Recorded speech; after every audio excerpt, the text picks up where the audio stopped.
ئەوەش یەکێکە لە خەمخۆری بۆ سەرکردەیەکی کاریزمای لێهاتوو کە لە باکووری کوردستان وەکو مەشخەڵێک بۆ میلەتەکەی هاتەکایەوە بەڵام بەداخەوە داژیکەری تورکیا نەوەکانی ئەتا تورک دیارە ئەوانە قبول ئەوان نییە کە میلەتێکی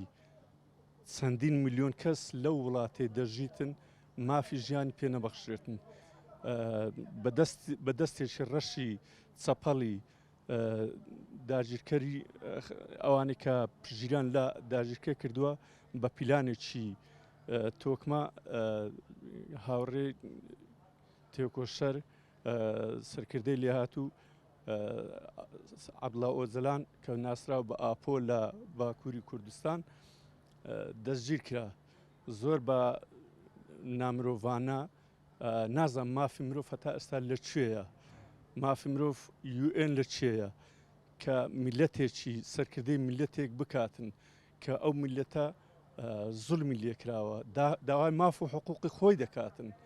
ئەوە یەکێکە لەو سەرکردانێکەوە پێشڕەوی میلەتێک دەکاتن بۆ ئازادی ژیان ینی ژیان داوای ژیان دەکات دیارکرد نازانم بۆ مافی مرۆڤ UN هەتا ئێستا ئەوە چەندین ساڵە کەوا میلەتی کورد بێ کیانە بێ وڵاتە ئەوەنی چەندین میلیۆن لە 40 میلیۆن بەسەرەوە کورد لە هەر چوار پارچە کوردستانین هەتا ئێستا بە ڕەوای نەزانن کەەوە دەوڵەتێک سەر بۆ خۆمان هەبیتن نازانم کە داوای مافی میلەتێک بکاتن نازم گوناهی چییە ینی هەتا ئێستاەوە چەندین ساڵە لە زیندانێکی تاکە لە زیندانی ئیمرالی کە زیندانێکی تاکڕەوانەی بەسەدا سەپێنرا ئێمە وەکو پێشمەگە دەرینەکان داواکارین لە UN لە مافی مرۆڤ کەوا پاڵپشتی ئەوەی دەکەن ئازاد بکرێتن بۆی کەوا بەردەوام بیتن لە خەباتە ڕەوای میلەتەکەی بە تاکید ئازادبوونی عەبدوڵڵا ئۆجەلان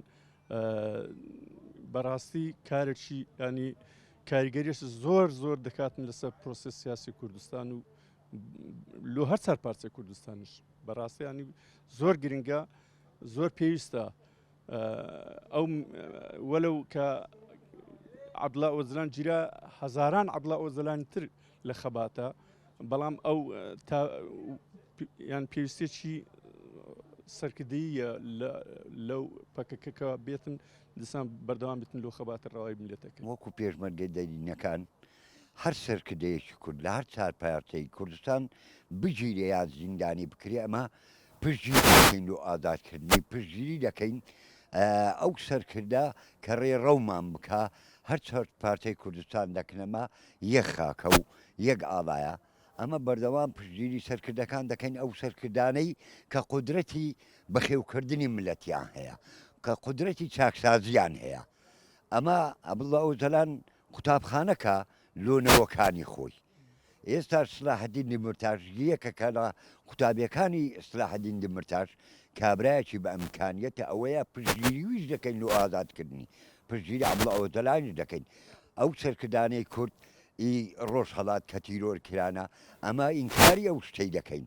هەر شەک بە تند و تیژی بەمە ئینکاری دەکەین